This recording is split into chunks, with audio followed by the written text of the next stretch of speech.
My YouTube channel ಜ್ವಾಲಾಮುಖಿ ಸ್ವಾಗತ. ಎಲ್ಲ ಸ್ವಜನ ಹೋರಾಟಗಾರರಿಗೂ ಸತ್ಯದ ಪರ ಇರ್ತಕ್ಕಂಥ ಎಲ್ಲ ಹೋರಾಟಗಾರರಿಗೂ ಆರ್ಥಿಕವಾದ ಸ್ವಾಗತ. ನೋಡಿ ಸ್ನೇಹಿತರೆ, ಧರ್ಮಸ್ಥಳದ ದಣಿಗಳ ಬಗ್ಗೆ ಮೊನ್ನೇನು ನೋಟಿಸ್ ಕೊಟ್ಟಿದ್ದಲ್ಲ, ಅದರ ಬಗ್ಗೆ ಸೋಮನಾಥ್ ನಾಯಕ್ ಅವ್ರ ಹತ್ರ ಮಾತಾಡಿರ್ತಕ್ಕಂಥ ಆಡಿಯೋ ಆಗ್ತದೆ, ದಯವಿಟ್ಟು ಕೇಳಿಸ್ಕೊಳ್ಳಿ. ಧರ್ಮಸ್ಥಳದ ದಣಿಗಳು ಪ್ರಶ್ನಾತೀತರಲ್ಲ, ಅಂದರೆ ಅವರಿಗೆ ಪ್ರಶ್ನೆ ಮಾಡುವಂತಹ ಅಧಿಕಾರ ಎಲ್ಲರಿಗೂ ಇದೆ. ಪ್ರಶ್ನೆ ಮಾಡಲೇಬೇಕು, ಧ್ವನಿ ಎತ್ತಲೇಬೇಕು. ನಮಗೆ ಕೊಡೋಕ್ಕಾಗಲ್ಲ ಸಮೇತ ಅವರೊಂದು ಕೋರ್ಟಲ್ಲಿ ಹೋಗಿ ರಿಪ್ಲೈ ಮಾಡಲೇಬೇಕು. ಧರ್ಮಸ್ಥಳದ ದಣಿಗಳ ದರ್ಬಾರ್ ಹೇಗಿತ್ತು, ಈಗ ಹೇಗಿದೆ ಎಂಬುದರ ಬಗ್ಗೆ ಸಂಪೂರ್ಣ ವಿಚಾರ ವಿನಿಮಯ ಆಗಿರ್ತಕ್ಕಂಥ ಆಡಿಯೋ ಈ ವಿಡಿಯೋದಲ್ಲಿ ನಿಮಗೆ ಆಡಿಯೋದಲ್ಲಿ ಸಿಗುತ್ತೆ ಅಂದ್ಕೊಂಡಿದ್ದೀನಿ.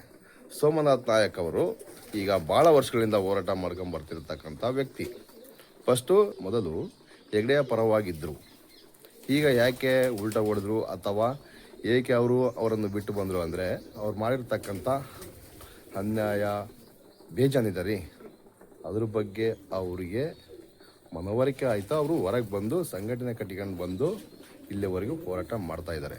65+ ವಯಸ್ಸು ಅವ್ರದ್ದು, ಆದರೂ ಸಮೇತ ಧೈರ್ಯವಾಗಿ ನಿಂತ್ಕೊಂಡು ಹೆಗ್ಡೆ ಅವರ ಏನೆಲ್ಲ ಮಾಡಿದ್ದಾರೆ ಎಂಬುದರ ಬಗ್ಗೆ ಎಲ್ಲ ಸರ್ಕಾರಿ ದಾಖಲಾತಿಗಳನ್ನು ತಗೊಂಡು ಕೋರ್ಟಿಗೆ ಸಬ್ಮಿಟ್ ಮಾಡಿ ಅವ್ರ ಮೇಲೆ ಕೇಸ್ ಹಾಕಿಸುವಂಥ ಕೆಲಸ ಮಾಡ್ತಾ ಇದ್ದಾರೆ. ಸಮಾಜಮುಖಿ ಕೆಲಸ ಮಾಡ್ತಾ ಇದ್ದಾರೆ. ಅದರ ಬಗ್ಗೆನೇ ಈ ಹಾಡಿ ಇರತಕ್ಕಂಥದ್ದು. ದಯವಿಟ್ಟು ಈ ಹಾಡಿಯನ್ನು ಕೇಳಿಸ್ಕೊಳ್ಳಿ, ನಿಮಗೆಲ್ಲ ಅರ್ಥ ಆಗುತ್ತೆ. ಧರ್ಮಸ್ಥಳದ ಹೆಗ್ಡೆಯನ್ನು ಯಾವುದೇ ಕಾರಣಕ್ಕೂ ದಾಖಲಾತಿಯ ಪ್ರಕಾರ ಇವರನ್ನು ಜೈಲಿಗೆ ಹಾಕ್ಸದೆ ನಾನು ಬಿಡೋದಿಲ್ಲ ಎಂಬುವ ಮಾಹಿತಿ ಇದರಲ್ಲಿ ಸಿಗ್ತದೆ. ನಮಸ್ಕಾರ. ಈಗ ಆಡಿಯೋನು ಕೇಳಿಸ್ಕೊಳ್ಳಿ. ಸರ್ ನಮಸ್ಕಾರ, ನಾವು ಜ್ವಾಲಾಮುಖಿ ಯೂಟ್ಯೂಬ್ ಚಾನಲ್ ಕಡೆಯಿಂದ ಮಾತಾಡ್ತಿರೋದು ಸರ್. ನಾವು ಮಲ್ಲಿಕಾರ್ಜುನ್ ಅಂತ ಹೇಳಿ. ನಮಸ್ಕಾರ. ಸರ್, ಮೊನ್ನೆ ನೀವು ನೋಟಿಸ್ ಕಳಿಸಿದ್ರಲ್ಲ, ನೋಟಿಸ್ ರಿಸೀವ್ ಆಗಿದೆ ಸರ್? ಅದು ಇಲ್ಲ, ಅದು ನೋಟಿಸ್ ನಾವು ಕಳಿಸೋದಲ್ಲ, ಕೋರ್ಟ್ ನಲ್ಲಿ ಆರ್ಡರ್ ಆಗಿದೆ ಏನಂತ ಹೇಳಿದ್ರೆ ಬೆಳ್ತಂಗಡಿಯ ಪೊಲೀಸ್ ಇನ್ಸ್ಪೆಕ್ಟರ್ ವೀರೇಂದ್ರ ಹೆಗ್ಗಡೆ ಅವರಿಗೆ ಆ ನೋಟಿಸ್ ಅನ್ನು ಸರ್ವ್ ಮಾಡ್ಬೇಕಂತ ಆಗಿರುವಂತದ್ದು, ಆರ್ಡರ್ ಆಗಿರುವಂತದ್ದು. ಅದು ಸರ್ವ್ ಆಗಿದೋ ಇಲ್ಲೋ ಅಂತ ಗೊತ್ತಾಗಿಲ್ಲ. ಅದು ನಮ್ಮ ಅಡ್ವೊಕೇಟ್ ಅವರು ಕೇಳ್ತಾರೆ. ಅಡ್ವೊಕೇಟ್ ಅವರು ಸರ್ಕಲ್ ಇನ್ಸ್ಪೆಕ್ಟರ್ ಅವ್ರ ಹತ್ರ ಮಾತಾಡ್ತಾರೆ. ಅಲ್ಲ ಸರ್, ಇವರು ನಮ್ಮ ಮಹೇಶ್ ಶೆಟ್ಟರ್, ತಿಮ್ರೋಡಿ ಅವರಿಗೆ ಮತ್ತು ನಮ್ಮ ಜಯಂತ ಗಿರೀಶ್ ಅಣ್ಣರು ಇವರಿಗೆ ಆದ್ರೆ ನೋಟಿಸ್ ಬಂದೈತೆ, ಟಮ್ಟ ಮಾಡ್ಕೊಂಡು ಹೋಗ್ತಾರೆ. 20 ಜನ 30 ಜನ ನೈಟ್ ಹೋಗ್ತಾರೆ. ಆಗ್ಲತ್ತು ಯಾವಾಗ ಬೇಕಾದ್ರೆ ಅವಾಗ ಹೋಗಿ ನೋಟಿಸ್ ಕೊಟ್ಟು ಬರ್ತಾರಲ್ಲ ಸರ್. ಮತ್ತೆ ಇವ್ರಿಗೆ ಏನ್ ಧೈರ್ಯ ಇಲ್ವಾ ಹೆಗ್ಡೆ ಅವ್ರಿಗೆ ಕೊಡಕ್ಕೆ? ಏನ್ ಸರ್? ಅದ್ ನನ್ಗೆ ಗೊತ್ತಿಲ್ಲ. ಅವ್ರು ಕೊಟ್ಟೆ ಕೊಡ್ಬೇಕಾಗ್ತದೆ. ಕೊಟ್ಟೆ ಕೊಡ್ಬೇಕಾಗ್ತದೆ. ಅವರು ಕೋರ್ಟಿಗೆ ನೋಟಿಸ್ ಅನ್ನು ಕೊಟ್ಟು ಮತ್ತೆ ಕೋರ್ಟಿಗೆ ಅದನ್ನ ರಿಪೋರ್ಟ್ ಮಾಡ್ಬೇಕಾಗ್ತದೆ. ಕೋರ್ಟಿಗೆ ರಿಪೋರ್ಟ್ ಮಾಡಿದ್ರೆ ಕೋರ್ಟ್ ಅವರನ್ನ ಬೆಂಡೆತ್ತುತ್ತದೆ. ಅಂದ್ರೆ ಇಲ್ಲಿ ಒಬ್ರಿಗೆ ಒಂಥರ ಮಾಡ್ತಿದ್ದಾರೆ ಸರ್ ಬೆಳ್ತಂಗಡಿ ಸ್ಟೇಷನ್ ಅಲ್ಲಿ. ಇಲ್ಲ, ಅದು ನಮ್ಗೆ ಗೊತ್ತಿಲ್ಲ. ಈ ವಿಷಯದಲ್ಲಿ ಕೋರ್ಟ್ ನ ಆರ್ಡರ್ ಆದದ್ದು ಯಾವ್ದುಂಟೋ ಅದನ್ನ ಅವರು ಪಾಲನೆ ಮಾಡ್ಲೇಬೇಕಾಗ್ತದೆ. ನೋಟಿಸ್ ಸರ್ವ್ ಮಾಡ್ಬೇಕಾಗ್ತದೆ. ಸರ್ವ್ ಮಾಡಿ ಕೋರ್ಟಿಗೆ ರಿಪೋರ್ಟ್ ಮಾಡ್ಬೇಕಾಗ್ತದೆ. ರಿಪೋರ್ಟ್ ಮಾಡದೆ ಹೋದ್ರೆ ಕೋರ್ಟ್ ಅವರನ್ನ ಬೆಂಡೆತ್ತುತ್ತದೆ. ಅಲ್ಲ ಸರ್, ಇವಾಗ ನಿಮ್ಗೆ ರಿಸೀವ್ ಆಗಿತ್ತು ಅಂತ ಏನೋ ಮೆಸೇಜ್ ಏನೋ ಬಂದ ಸರ್? ನಿಮ್ ಲಾಯರ್ ಏನೋ ಹೇಳಿದ್ರ? ಈಗ ನಿಮ್ಮ ಹತ್ರ ನಾನು ಹೇಳಿದೆ, ಲಾಯರ್ ಅವ್ರ ಹತ್ರ ಮಾತಾಡ್ತಾರೆ ಅಂತ ತಿಳ್ಕೊಂಡೆ. ಅಲ್ಲ ಸರ್, ಶಿಕ್ಷೆ ಆಗ್ಬೋದಾ ಸರ್ ಈ ಕೇಸಲ್ಲಿ? ಆಸ್ತಿ ವಿವಾದದಲ್ಲಿ ಶಿಕ್ಷೆ ಆಗ್ಬೋದಾ ಸರ್ ಇದು? ನಾವು ಏನು ಮಾಡಿಲ್ಲ, ದಾಖಲೆ ಅದೇನೋ ದೇವಮಾನವ ಅಂತ ದೇವಮಾನವ, ನಾವು ಏನು ಒಂದು ಸೊಳ್ಳೆ ಕೂಡ ಸಾಯಿಸಿಲ್ಲ, ಹಂಗೆ ಹಿಂಗಂತೆಲ್ಲ ಹೇಳ್ತಿದಾರಲ್ಲ ಸರ್. ಮತ್ತೆ ಈ ತರ ಮೋಸ ಮಾಡ್ತಕ್ಕಂಥದ್ದು ಎಷ್ಟರ ಮಟ್ಟಿಗೆ ಸರಿ ಸರ್ ಇದು? ಇವರು ಮಾಡೋದು ಸರಿಯಲ್ಲ ಅಂತ ಹೇಳಿ ನಾವು ಕೋರ್ಟ್ ನಲ್ಲಿ ಹಾಕಿರುವಂತದ್ದು. ಯಾರೇ ಮಾಡಿದ್ರು ಕೂಡ ದೇವಮಾನವ ಅಂತ ಹೇಳ್ಕೊಳ್ಳಿ, MP ಆಗಿರ್ಲಿ ಅಥವಾ ಧರ್ಮಾಧಿಕಾರಿ ಆಗ್ಲಿ, ಯಾರೇ ಏನೇ ಆಗಿರ್ಲಿ, ನಾವು ಹಿಂದಿನಿಂದಲೂ ಕೂಡ ವೀರೇಂದ್ರ ಹೆಗ್ಗಡೆ ವಿರುದ್ಧ ದಾಖಲೆಗಳ ಆಧಾರದ ಮೇಲೆ ನಾವು ಹೋರಾಟವನ್ನು ಮಾಡ್ತಾ ಬಂದಿದ್ದೇವೆ. ಅದರ ಪ್ರಕಾರ ಬೇಕಾದಷ್ಟು ಕೇಸ್ಗಳನ್ನು ಅವರ ಮೇಲೆ ಬೇರೆ ಬೇರೆ ಕೋರ್ಟ್ಗಳಲ್ಲೂ ಹಾಕಿದ್ದೇವೆ. 18 ಪ್ರಕರಣಗಳನ್ನೆಲ್ಲ ಹಾಕಿದ್ದೇವೆ. ಈಗ ನಾವು ಇದನ್ನು ಭೂಕ ಬಳಕೆ ನಿಷೇಧ ವಿಶೇಷ ನ್ಯಾಯಾಲಯದಲ್ಲಿಯೂ ಕೂಡ ಹಾಕಿದ್ದೇವೆ. ಈ ಕೋರ್ಟ್ ನಲ್ಲಿ ಈ ಒಂದು ನಾವು ಮಾಡಿರುವಂತ ಇವನು ದಾಖಲೆ ಸಮೇತ ಆರೋಪ ಯಾವುದಂತ ಅದು ಪ್ರೂವ್ ಆದ್ರೆ 3 ವರ್ಷ ಗರಿಷ್ಠ, 1 ವರ್ಷ ಕನಿಷ್ಠ ಶಿಕ್ಷೆ ಅದಕ್ಕೆ ಅವಕಾಶ ಇದೆ. ಪ್ರೂವ್ ಆಗ್ತದೆ ಎಂಬ ವಿಶ್ವಾಸ ನಮ್ಗೆ ಉಂಟು. ಯಾಕಂದ್ರೆ ಈ ಪ್ರಕರಣದಲ್ಲಿ ರೆವಿನ್ಯೂ ಇನ್ಸ್ಪೆಕ್ಟರೇ ಅಲ್ಲಿ ಅತಿಕ್ರಮಣ ಆಗಿದೆ ಅಂತ ರಿಪೋರ್ಟ್ ಅನ್ನು ಕೊಟ್ಟಿದ್ದಾರೆ. ಅದರ ಆ ರಿಪೋರ್ಟ್ಗೆ ವಿರುದ್ಧವಾಗಿ ಹೋಗುವಂತ ಸಾಧ್ಯತೆಗಳು ಕಡಿಮೆ. ಅಲ್ಲ ಸರ್, ಈಗ ನಾವು ಏನಾದ್ರೂ ಯೂಟ್ಯೂಬ್ ಅಲ್ಲಿ ಬಂದು ದಾಖಲಾತಿ ಇದೆ ಸರ್, ನೀವೇನು ಮಾತಾಡಿದ್ರೆ ಅದಕ್ಕೆಲ್ಲ ದಾಖಲಾತಿ ನಮ್ಮ ಹತ್ರ ಇದಾವೆ. ಆ ದಾಖಲಾತಿ ಇಟ್ಕೊಂಡು ನಾವು ಮಾತಾಡ್ತಕ್ಕಂಥದ್ದೇ ನೀವು ಸುಮ್ಮನೆ ಕೋರ್ಟ್ ಆರ್ಡರ್ ಐತೆ ನೀವು ಮಾತಾಡಂಗಿಲ್ಲ ಹಂಗಿಂಗ್ ಅಂತೆಲ್ಲ ನಮಗೆ ನೋಟಿಸ್ ಕಳ್ಸಾರ ಸರ್ ತಿಂಗಳ ಒಂದು ಯೂಟ್ಯೂಬ್ ಮುಖಾಂತರ ಲೀಗಲ್ ಒಂದು ಮೇಲಿಗೆ ನೋಟಿಸ್ ಬರ್ತೀವಿ ವಿಡಿಯೋ ಡಿಲೆಕ್ಟ್ ಮಾಡಿ ಏನು ಚೀಟಿಂಗ್ ಸರ್ ನಾವೇನು ಸರ್ ಚೀಟಿಂಗ್ ಮಾಡಿವಿ ನಮ್ಮ ಹತ್ರ ರೆಕಾರ್ಡ್ಸ್ ಇದಾವೆ ಅದ್ರ ಪ್ರಕಾರ ಮಾತಾಡೋದು ತಪ್ಪೇನು ಸರ್ ಅವ್ನು ಕೇಳಬಾರ್ದಾ ಅಧಿಕಾರ ಇಲ್ವಾ ನಮ್ಗೆ ಕೇಳಕ್ಕೆ? ಆ ಅಧಿಕಾರ ಇರುವುದನ್ನೇ ನೀವು ಕೇಳೋದು ನಾನು ಕೇಳೋದು. ಹ್ಞೂ ಸರ್ ಈ ಥರ ಯಾಕೆ ಸರ್ ಮಾಡ್ಬೇಕು? ಕೋರ್ಟ್ನ ಇಂಟರ್ಪ್ರಿಟೇಷನ್ಗಳನ್ನು ಏನ್ ಮಾಡ್ತಾರೋ ಅದು ಅವರವರಿಗೆ ಬಿಟ್ಟದ್ದು. ನಾನಿಗೂ ಕೂಡ ನಿನ್ನೆ ಬೆಂಗಳೂರಿಗೆ ಬಂದಿರುವಂತದ್ದು ಇದೇ ಶೀನಪ್ಪ ರವರು ನನ್ನ ಮೇಲೆ ಮಿಸ್ಸೆಲೇನಿಯಸ್ ಕೇಸ್ ಅನ್ನು ಹಾಕಿದ್ದಕ್ಕಾಗಿ ಬಂದಿರುವಂತದ್ದು ನಿನ್ನೆ. ಅದನ್ನೀಗ ನಂದು ಕೂಡ ನಿನ್ನೆ ಕ್ರಾಸ್ ಎಕ್ಸಾಮಿನೇಷನ್ ಇತ್ತು. ಈಗ ನಾವು ಇದನ್ನು ಯಾವುದು ಬಯಲಾದ ಹೆಗ್ಗಡೆ ಕರ್ಮಕಾಂಡ ಪುಸ್ತಕ ಬಿಡುಗಡೆ ಮಾಡಿದ್ದೇ ತಪ್ಪು ಅಂತ ತಕೊಂಡು ಅವರು ಕೋರ್ಟ್ನ ಆಜ್ಞೆ ಉಲ್ಲಂಘನೆ ಅಂತ ತಕೊಂಡು ಅವ್ರ ಕೇಸ್ ಅನ್ನು ಮಾಡಿದ್ದಾರೆ, ಮಿಸ್ಸೆಲೇನಿಯಸ್ ಕೇಸ್ ಮಾಡಿದ್ದಾರೆ. ಈಗ ಕರ್ಮಕಾಂಡದಲ್ಲಿರುವಂತದ್ದು ಎಲ್ಲವೂ ಕೂಡ ಯಾವುದು ಸರ್ಕಾರಿ ದಾಖಲೆಗಳು, ಸರ್ಕಾರಿ ದಾಖಲೆಗಳನ್ನ ನಾವು ಪ್ರಿಂಟ್ ಮಾಡಿರುವಂತದ್ದು ಮಾಡಿದ್ದಾರೆ. ಅಲ್ಲ ಸುಳ್ಳು ಮಾಹಿತಿ ಯಾವ್ದು ಇಲ್ಲಲ್ಲ ಸರ್. ಇವಾಗ ದಾಖಲಾತಿ ಸರ್ಕಾರ ದಾಖಲಾತಿ ಸುಳ್ಳಾದ್ರೆ ಮತ್ತೆ ಹೆಂಗ್ ಮಾಡ್ತಾರೆ? ಅದೇ ನಮ್ಮ ವಾದ. ನನಗೆ ಅದೇ ನಾವು ಇವಾಗ ನೋಡಿ ಸರ್, ಇವಾಗ ನಿಮ್ಮ ಹತ್ರ ಮಾತಾಡಿ ಯೂಟ್ಯೂಬ್ ಅಲ್ಲಿ ಏನಾದ್ರು ಹಾಕಿದ್ರೆ ನಿಮ್ಮ ಹತ್ರ ಏನ್ ಇಟ್ಕೊಂಡು ಇದೇ ಮಾಡಿರ ಅಂತ ಮತ್ತೆ ಈ ವಿಡಿಯೋ ಕೂಡ ಸ್ಟೇ ತರ್ತಾರೆ. ಮಾತಾಡಂಗಿಲ್ಲ, ಪ್ಲೇ ಮಾಡಂಗಿಲ್ಲ. ಏನ್ ಸರ್ ಇವ್ರದ್ದು ಸರ್? ಇದಕ್ಕೆಲ್ಲ ಕಡಿವಾಣ ಬೀಳ್ತಾ ಇಲ್ಲ ಸರ್. ಇದಕ್ಕೆಲ್ಲ ಕಡಿವಾಣ ಹಾಕುವಂತದ್ದಕ್ಕಾಗಿ ಕಾನೂನು ಪ್ರಕಾರವೇ ನಾವು ಹೋಗ್ತಾ ಇರುವಂತದ್ದು. ನಮ್ಮ ಕಡೆಯಿಂದ ನಾವು ಕಾನೂನು ಪ್ರಕಾರ ಹೋಗ್ತಾ ಇದ್ದೇವೆ ಅದಕ್ಕೆ. ಹ್ಞೂ ಸರ್. ಅಲ್ಲ ಮಾತಾಡಬಾರ್ದಂತ ಹೇಳಿದ್ರೆ ಎಷ್ಟರ ಮಟ್ಟಿಗೆ ಸರಿ ಸರ್? ಮಾತಾಡ್ದಂಗಿದ್ರೆ ನ್ಯಾಯ ಸಿಗೋದಾದ್ರೆ ಹೆಂಗ್ ಸರ್? ವಾಕ್ ಸ್ವಾತಂತ್ರ್ಯ, ಅಭಿವ್ಯಕ್ತಿ ಸ್ವಾತಂತ್ರ್ಯ, ಪತ್ರಿಕಾ ಸ್ವಾತಂತ್ರ್ಯ ಇದು ನಮಗೆ ಸಂವಿಧಾನದತ್ತವಾಗಿ ಬಂದಿರುವಂತಹ ಹಕ್ಕು. ಇದನ್ನು ನಾವು ಖಂಡಿತವಾಗಿಯೂ ಕೂಡ ನಾವು ಮಾಡ್ತೇವೆ. ವೀರೇಂದ್ರ ಹೆಗ್ಗಡೆ ಅವರು ಒಂದು ಸಾರ್ವಜನಿಕ ವ್ಯಕ್ತಿಯಾಗಿದ್ದುಕೊಂಡು ಒಬ್ಬರು ಜನಪ್ರತಿನಿಧಿ ಆಗಿದ್ದುಕೊಂಡು, ಜನಪ್ರತಿನಿಧಿ ಅಂದ್ರೆ ಅವರನ್ನು ನೇಮಕ ಮಾಡಿದರೆ ಸಂಸತ್ ಸದಸ್ಯರಾಗಿ, ರಾಜ್ಯಸಭಾ ಸದಸ್ಯರಾಗಿ. ಅದಲ್ಲದೆ ಪದ್ಮವಿಭೂಷಣ ಅಂತಕೊಂಡು ಪ್ರಶಸ್ತಿ ಎಲ್ಲ ಬಂದಿದೆ. ಅಂದ್ರೆ ಒಟ್ಟಾರೆಯಾಗಿ ಇವರು ಸಾರ್ವಜನಿಕ ವ್ಯಕ್ತಿಯಾಗಿ ಅವರು ಜನರು ಎತ್ತಿರುವಂತಹ ಪ್ರಶ್ನೆಗಳಿಗೆ, ಮೀಡಿಯಾ ಎತ್ತಿರುವಂತಹ ಪ್ರಶ್ನೆಗಳಿಗೆ, ಸಂಘ ಸಂಸ್ಥೆಗಳು ಎತ್ತಿರುವ ಪ್ರಶ್ನೆಗಳಿಗೆ ಉತ್ತರ ಕೊಡಬೇಕೆ ಹೊರತು ಅವರು ಪ್ರಶ್ನಾತೀತರಲ್ಲ. ಸಾರ್ವಜನಿಕ ವ್ಯಕ್ತಿಯಾಗಿದ್ದುಕೊಂಡು ಪತ್ರಿಕಾಗೋಷ್ಠಿ ಏರ್ಪಡಿಸಬೇಕು, ಆ ಪ್ರಶ್ನೆಗಳಿಗೆ ಉತ್ತರ ಕೊಡಬೇಕು, ಅದು ಕೊಡಬೇಕಾದ ಅವರ ಧರ್ಮ.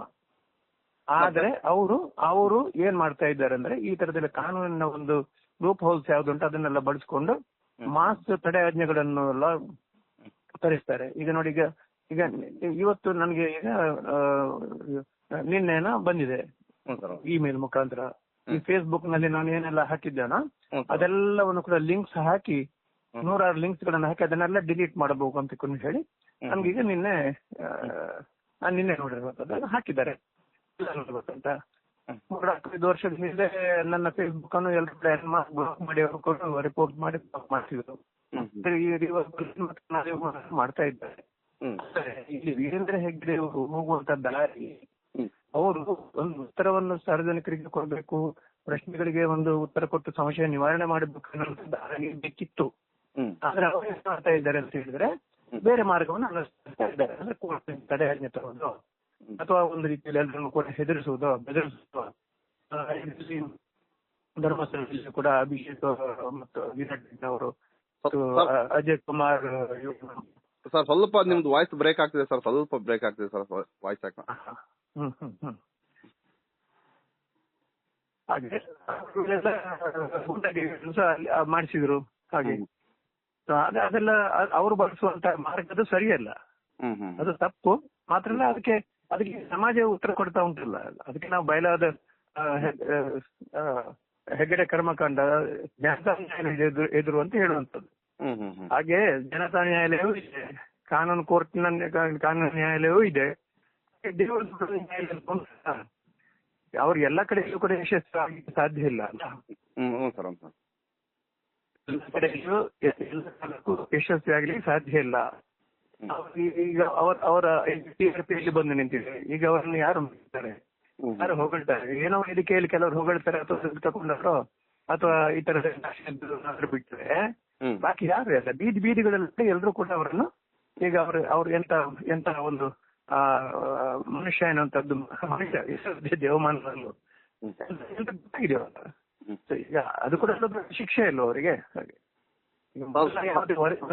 ಅವರಿಗೆ ಅವರು ತಳಮಟ್ಟಕ್ಕೆ ಬಿಟ್ಟಿದ್ದಾರೆ. ಹಾಗೆ ಅದಕ್ಕೂ ಶಿಕ್ಷೆ.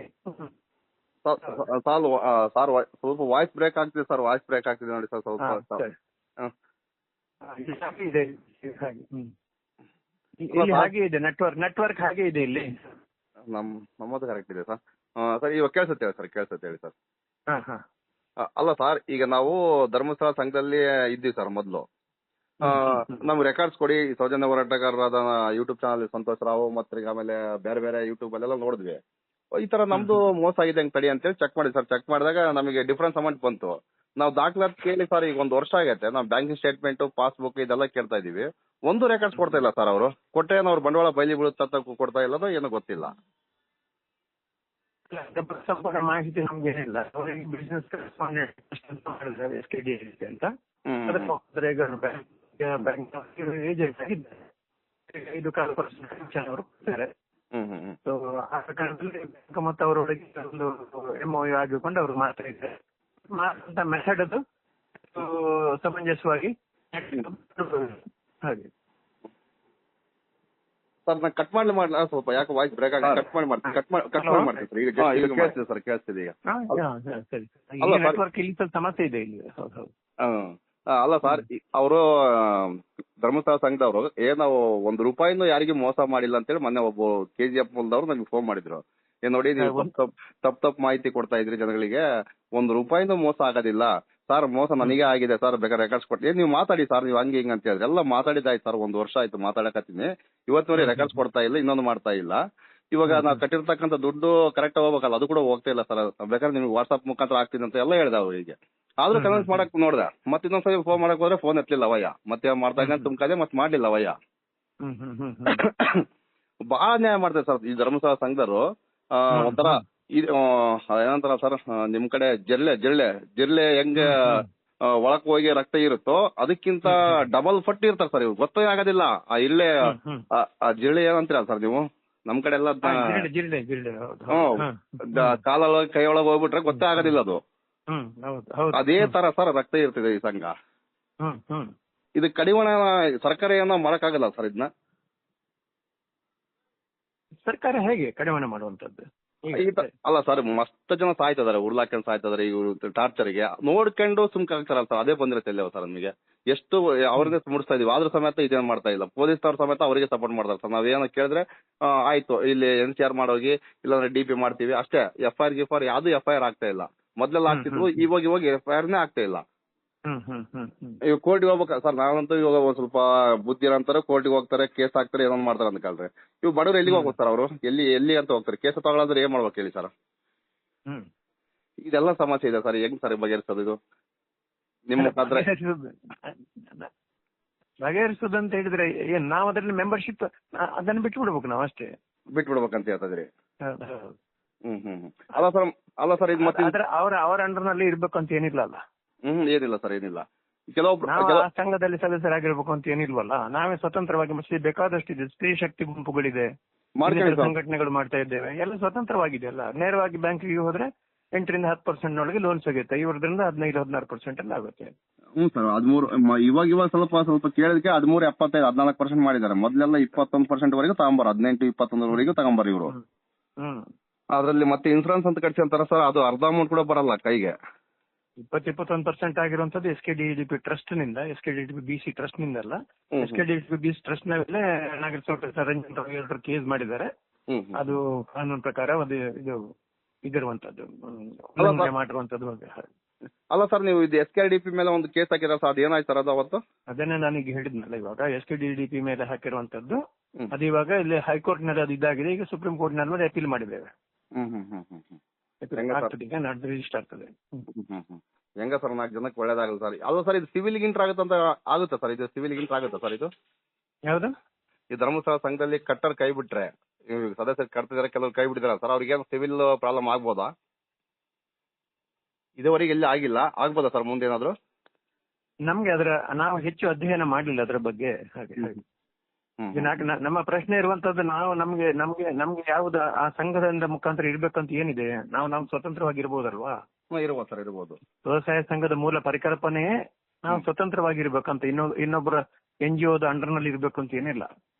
ಅಲ್ಲ ಸರ್, NGO ಕೆಲಸ ಅಂದ್ರೆ ಸೇಮ್ NGO ತರಾನೇ ಇದು ಕೆಲಸ ಮಾಡ್ತಿರೋದು ಧರ್ಮಸ್ಥಳ ಸಂಘ. ಅಂದ್ರೆ ಈ ಸಂಘ ಸ್ಥಾಪನೆ ಮಾಡ್ಬೇಕು, ಬ್ಯಾಂಕಿಗೆ ನೇರವಾಗಿ ಸೇರಿಸಬೇಕು, ಕೈ ಬಿಟ್ಟು ಹೋಗ್ಬೇಕು, ಅವ್ರ ಪಾಡಿಗೆ ಅವ್ರ ಕಮಿಷನ್ ತಗೊಂಡು ಸುಮ್ಮನೆ ಇರ್ಬೇಕು. ಕವಾರ್ಡ್ ನವಾರ್ಡ್ ಇದ್ವಾ ಸರ್ ಮೊದಲು?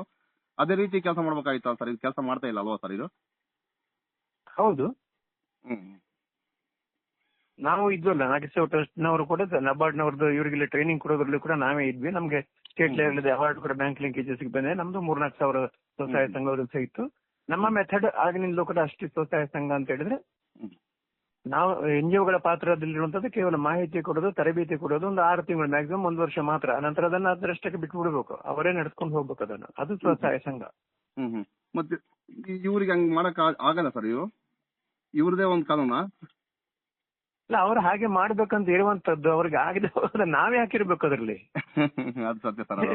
ಪ್ರಶ್ನೆ ಮುಖ್ಯ ಅಂದ್ರೆ ಅವ್ರು ಹಾಗೆ ಮಾಡ್ತಾರೆ, ನೀವು ಯಾಕೆ ಮೆಂಬರ್ ಆದ್ರೆ ಅದರಲ್ಲಿ? ಮೂಲ ಪ್ರಶ್ನೆಗೆ ಬನ್ನಿ, ನೀವ್ ಯಾಕೆ ಮೆಂಬರ್ ಆದ್ರೆ ಅದರಲ್ಲಿ? ನೀವಂದ್ರೆ ಹೇಳುವವರು ಹೌದು ಸರ್. ಸ್ವತಂತ್ರವಾಗಿ ಇರ್ಬೋದು, ಬೇಕಾದಷ್ಟು ಇದೆ ಅಲ್ಲ, ಸ್ವತಂತ್ರವಾಗಿರುವಂತದ್ದು ಇಲ್ಲ. ಅದರಲ್ಲಿ ಇದ್ದವರು ಕೂಡ ಬಿಟ್ಟು ಸ್ವತಂತ್ರವಾಗಿ ಸಂಘಗಳನ್ನು ಮಾಡಿದಾರಲ್ಲ ಬೇಕಾದಷ್ಟು. ಮಾಡಿದವರು ಇದ್ದಾರೆ, ಇಲ್ಲಿ ಬಿಟ್ಟಿದ್ದಾರೆ. ಆ ಸಂಘವನ್ನು ಅದರಲ್ಲಿ ಇರುವಂತ ಲೋನ್ ಎಲ್ಲ ಕಟ್ಟಿ ಬಿಟ್ಟು ಬ್ಯಾಂಕ್ನವ್ರ ಹತ್ರ ನೀವು ಡೈರೆಕ್ಟ್ ಆಗಿ ಬ್ಯಾಂಕ್ನವ್ರು ಕೊಡುದಿಲ್ಲ ಅಂತ ಹೇಳಿದ್ರೆ ನೀವು ಅದನ್ನು ಪ್ರಶ್ನಿಸ್ಲಿಕ್ಕೆ ಆಗ್ತದೆ. ಕಾನೂನು ಪ್ರಕಾರ ಕೊಡ್ಲೇಬೇಕು, ಅವ್ರು ಬ್ಯಾಂಕ್ನವರು ಸ್ವತಂತ್ರವಾಗಿ ಕೊಡ್ಲೇಬೇಕು. ಕೊಡುದಿಲ್ಲ ಅಂತ ಹೇಳಿಕ್ ಆಗುದಿಲ್ಲ, NGO ಮುಖಾಂತರ ಬನ್ನಿ ಅಂತ ಹೇಳಿಕ್ಕೆ ಆಗುದಿಲ್ಲ. ಅದರಿಂದ ಇದು ಹೆಗ್ಡೆಯವರ ಸಂಘ, ಧರ್ಮಸ್ಥಳ ಸಂಘ ಅಂತ ಮಾತಾಡ್ತಾ ಹೋಗೋದಕ್ಕಿಂತ ಸ್ವತಂತ್ರವಾಗಿ ನಿಮ್ಮ ಸ್ವತಂತ್ರವಾದ ಸಂಘಗಳನ್ನೇ ಮಾಡ್ತಾ ಹೋಗಿ, ಸ್ವತಂತ್ರವಾಗಿರಿ. ಅವ್ರು ಹೊಸ್ತು ಮಾಡ್ಬೇಕಂತ ಇಲ್ಲ, ನಿಮ್ಮ ಸಂಘವನ್ನೇ ಅದ್ರ ಮೆಂಬರ್ಶಿಪ್ ಅನ್ನು ಬಿಟ್ರೆ ಆಯ್ತು, ಅದರ ಕನೆಕ್ಷನ್ ಅನ್ನು ಬಿಟ್ರೆ ಆಯ್ತಲ್ಲ, ಮೆಂಬರ್ಶಿಪ್ ಅಲ್ಲ. ಅದ್ರ ಕನೆಕ್ಷನ್ ಯಾಕೆ ನಿಮ್ಗೆ? ಅದು ಮುಗಿಯದ ಸಮಸ್ಯೆ, ಅದು ಮುಗಿಯದ ಸಮಸ್ಯೆ ಅದು. ಆದ್ರಿಂದ ನೀವು ಅದನ್ನು ಸ್ವತಂತ್ರವಾಗಿ ಹೋಗುವಂತದ್ದೇ ಅಲ್ಟಿಮೇಟ್ ದಾರಿ ಅದೇ ಇರುವಂತದ್ದು. ಇಲ್ಲ ಸರ್, ಇದು ಹೆಂಗಂದ್ರೆ ಸರ್, ನಮ್ ಶತ್ರುಗಳಿಗೆ ಯಾರನ್ನ ಶತ್ರು ಏನೋ ಶಿಕ್ಷೆ ಕೊಡಬೇಕು ಅಂತಂದ್ರೆ ನಾವು ಕೊಡ್ಲಾರ್ದಂಗೆ ಈ ಧರ್ಮಸ್ಥಳ ಸಂಘದಾಗ ಒಂದು ಸೇರ್ಸ್ಬಿಟ್ರೆ ಮುಗಿದ್ ಸರ್, ಅವ್ನ್ ಸಾಯೋವರೆಗೂ ಒದ್ದಾಡ್ತಾನೆ ಇರ್ಬೇಕು. ನಾನು ಇದನ್ನೇ ಅಲ್ಲ ಪ್ರಶ್ನೆ ನಮ್ಗೆ ನಾವು ಹಾಕೊಳ್ಳು. ನಮ್ಗೆ ಗೊತ್ತಿದ್ದು ಕೂಡ ನಾವು ಯಾಕೆ ಹಗಲು ಕಂಡ ರಾತ್ರಿ ಕಂಡ ಬಾವಿಗೆ ಹಗಲು ಹಾರೋದು ಅಂತ ಒಂದು ಗಾದೆ ಇಳಿದಿದೆ ಹಾಗೆ. ನಿಮ್ಗೆ ಅದು ಹಾಗೇನೆ ಇರುವುದು. ನಾವ್ ಯಾಕೆ ಅದ್ರಲ್ಲಿ ಹಾರಬೇಕು? ರಾತ್ರಿ ಕಂಡ ಬಾವಿಗೆ ಹಗಲು ಹಾರುವುದು ಅಂತ ಹೇಳುವಂತ ಗಾದೆಯಾಗಿ ಬಿಟ್ಟು ಬಿಡಿ ಅದನ್ನು ಯಾಕೆ? ಅಲ್ಲ ಸರ್, ಈಗ ಇವರು ಹೆಗ್ಡೆ ಅವರು ಸರ್ಕಾರಕ್ಕೆ ಒಟ್ಟನ್ನು ಬಹಳ ಟೋಪಿ ಹಾಕ್ಯಾರ ಸರ್. ಈ ಸರ್ಕಾರದ ಆಸ್ತಿನ ಬಹಳ ಕಬಳಿಕೆ ಮಾಡ್ಕೊಂಡ, 1000 ಎಕರೆ ಕಬಳಿಕೆ ಮಾಡ್ಕೊಂಡಾರ ಸರ್. ಅದು ಸರ್ಕಾರದ ಆಸ್ತಿ, ದೇವಸ್ಥಾನ ಜಾಗ ಮತ್ತೆ ಸುತ್ತಮುತ್ತ ಎಲ್ಲ ಅವ್ರ ಸ್ವಂತ ಜಾಗ ಬಿಟ್ಟಾದ ಸಮೇತ ಬೇರೆ ಸರ್ಕಾರ ಭೂಮಿ ಸಮೇತ ಕಬಳಿಕೆ ಮಾಡ್ಕೊಂಡಾರ ಸರ್ ಇವರು. ಮಾಡಿಕೊಂಡಿದ್ದಕ್ಕೆ ನಾವು ಪೇಜ್ಗಳನ್ನು ಹಾಕ್ತಾ ಇದ್ದೇವೆ. ನೀವು ಕರ್ಮಕಾಂಡ ಪುಸ್ತಕದಲ್ಲಿ ಪುಸ್ತಕದಲ್ಲಿ ಭೂ ಕಬಳಿಕೆ ಅಂತ ಚಾಪ್ಟರ್ ಇದೆ ನೋಡಿ, ಅದ್ರಲ್ಲಿ ಇದೆ ವಿವರ. ನೋಡಿ ಸರ್, ನೋಡಿ ಅದಕ್ಕೋಸ್ಕರ ಇನ್ನೊಂದ್ಸಲಿ ಕನ್ಫರ್ಮ್ ಕೇಳ್ಕೊಂಡ್ರೆ ಕೆಲವೊಂದು ಸ್ವಲ್ಪ ಇಂಗ್ಲಿಷ್ ಅದರಲ್ಲಿ ಇರುವಂತದ್ದೆಲ್ಲವೂ ಕನ್ಫರ್ಮ್. ಒಟ್ಟು ಸತ್ಯ ಅಲ್ಲ ಸರ್ ಇರೋದು, ಎಲ್ಲ ರೆಕಾರ್ಡ್ಸ್ ಗೌರ್ಮೆಂಟ್ ರೆಕಾರ್ಡ್ಸೇ ಇರೋದು. ಅಲ್ಲ ಇವ್ ಹೇಳ್ತಿರ್ತಾರಲ್ಲ, 1 ರೂಪಾಯಿನೂ ಮೋಸ ಆಗ್ತಿಲ್ಲ, ಒಂದು ಇದು ಕೂಡ ಮಾಡ್ತಿಲ್ಲ, ನಡೆದಾಳು ದೇವ್ರು ಹಂಗಿಂಗಂತ ಆರಾಧ್ಯ ಮಾಡ್ತಿರಲ್ಲ ಕೆಲವೊಂದು ಅವರು 1 ರೂಪಾಯಿ ಮೋಸ ಮಾಡಿ ಗೊತ್ತಿಲ್ಲ ಅವರಿಗೆ ಕೋಟಿಗಟ್ಟಲೆ ಮೋಸ ಮಾಡಿಯೇ ಗೊತ್ತಿರುವಂತದ್ದು. Correct sir. ಸರಿ ಸರ್, 1 ರೂಪಾಯಿ ಇಲ್ಲ ಅವರ ಲೆಕ್ಕದಲ್ಲಿ ಇಲ್ವೇ ಇಲ್ಲ. ಕೋಟಿಗಟ್ಟಲೆ 100 ಎಕರೆ ಇದೆ ಅವರ ಇರುವಂತದ್ದೆಲ್ಲ. ಎಲ್ಲವನ್ನು ಮೋಸ ಮಾಡಿದ್ರೆ ಪ್ರೂಫ್, ಅದಕ್ಕೆ ದಾಖಲೆಗಳಾಗಿದೆ. ಈಗ ಮೊನ್ನೆ ಪೂರೈತ ಬಡವ ಅಂತ ಹೇಳಿದ್ರು, ಮೋಸ ಅಲ್ವ ಸರ್ಕಾರಕ್ಕೆ. ಅದಕ್ಕೆ ಮುಟ್ಟುಗೋಲ ಹಾಕಿದ್ದಾರೆ. ಈಗ AC ಕೋರ್ಟ್ ನಲ್ಲಿ ಮುಟ್ಟುಗೋಲ ಆಗಿದೆ. ಈಗ ಭೂ ಕಬಳಿಕೆ ನಿಷೇಧ ಕೋರ್ಟ್ ನಲ್ಲಿ ಕೂಡ ಹಾಕ್ತಾ ಇದ್ದೇವೆ, ಒಂದೊಂದಾಗಿ ಹಾಕ್ತಾ ಇದ್ದೇವೆ. ಅದ ನೋಡಿ ಸರ್, ನಾವು ಈ ಧರ್ಮಸ್ಥಳ ಸಂಘದ ಬಗ್ಗೆ ಸ್ವಲ್ಪ ಭೂ ಕಬಳಿಕೆ ಬಗ್ಗೆ ಮಾತಾಡಿದ್ರೆ ನಮಗ್ ಮತ್ತೆ ಫೋನ್ ಅವ್ರ ಕಡೆಯಿಂದ ಬರ್ತಾವ, ಬೇರೆ ಕಡೆಯಿಂದ ಬರ್ತಾವ ಗೊತ್ತಿಲ್ಲ, ಒಟ್ಟು ಅವ್ರ ಕಡೆ ಅನ್ಕೊಂಡಿನಿ. ಫೋನ್ ಮಾಡಿ ನಿಮ್ಮ ಹತ್ರ ಏನಿದಾವೆ ರೆಕಾರ್ಡ್ಸ್, ಅವ್ ಎಲ್ಲಿದಾವೆ, ಏನ್ ಕತೆ ಸರ್, ನೀವು ವಾಟ್ಸ್ಆಪ್ ನಂಬರ್ ಕಳಿಸಿ, ವಾಟ್ಸ್ಆಪ್ ಕಳ್ಸಿ ಅಂತ ಎಲ್ಲರಿಗೂ ಕಳಿಸ್ತಾ ಇದ್ ನಾನು. ಎದ್ರಿಕೆಂಬ ಸೀನ್ ಇಲ್ಲ ಸರ್, ನಿಂತ್ಕೊಂಡಿದ್ವಿ. ಇವತ್ತು ನಮ್ಮ ಸರ್, ನಾಳೆ ನಮ್ದಲ್ಲ, ಅಷ್ಟೇ ತಲೆ ಕೆಡಿಸ್ಕೊಂಬಂಗಿಲ್ಲ.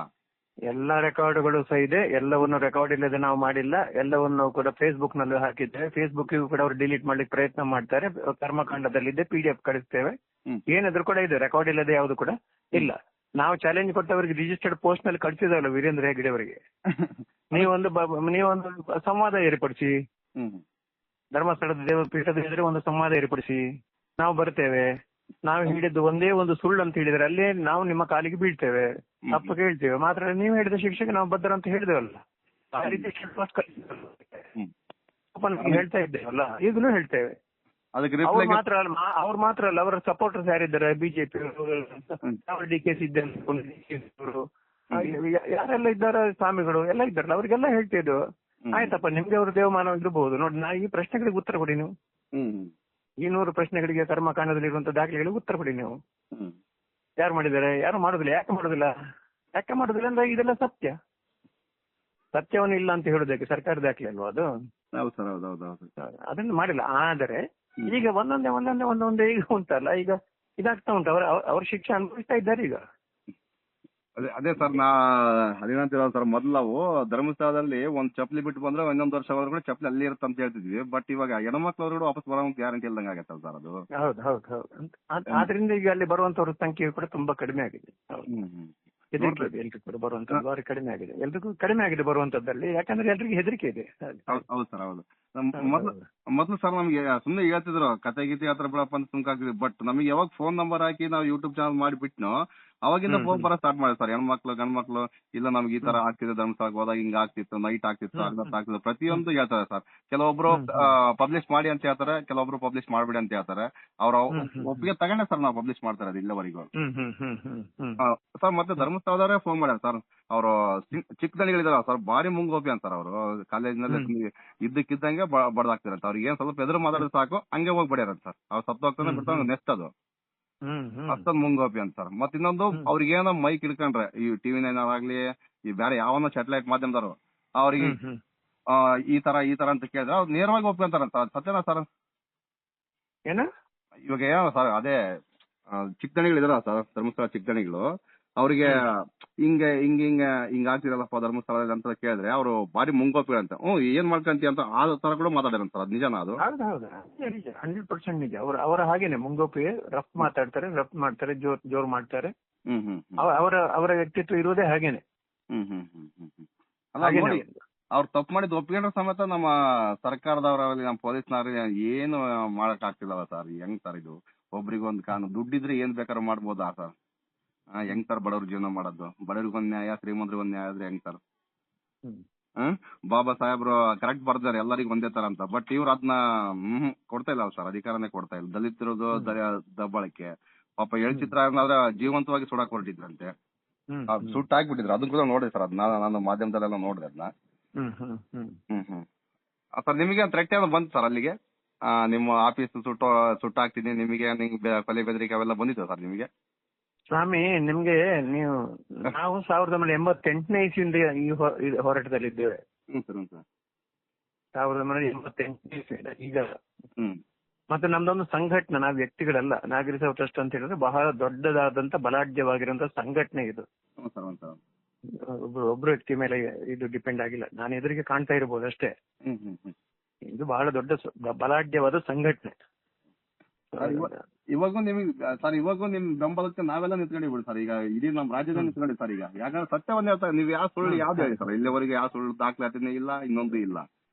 ಇಲ್ಲಿ 15 ಮಂದಿ ಟ್ರಸ್ಟ್ಗಳಿದ್ದಾರೆ, 18 ಮಂದಿ ಸಲಹಾ ಸಮಿತಿಯವರು ಇದ್ದಾರೆ. ಲಕ್ಷ್ಮೀಶ್ ತೋಳ್ಪಾಡಿ ಅವರು, ಡಾಕ್ಟರ್ ನರೇನ್ ನಾಯಕರು, ರಂಜನ್ ರಾವ್, ವಿದ್ಯಾನಾಯಕು, ಸೋಮಶೇಖರ್ ದೇವಸ್ಯ, MB ಕರಿಯ, ಹಲವಾರು ಸಂಘಟನೆಗಳು, ವ್ಯಕ್ತಿಗಳು ಸೇರುವಂತ ಇದೊಂದು ಬಲಾಢ್ಯವಾದ ಚಳವಳಿ. ಇದು ಅಷ್ಟು ಸುಲಭದಲ್ಲಿ ವೀರೇಂದ್ರ ಹೆಗ್ಡೆ ಅವರಿಗೆ ಇದರಲ್ಲಿ ವಸಂತ ಬಂಗೇರ್ 5 ಬಾರಿ MLA ಆಗಿದ್ದವರು ಇದರ ಸಲಹಾ ಸಮಿತಿಯಲ್ಲಿ ಇದ್ದವರು ಎಲ್ಲ.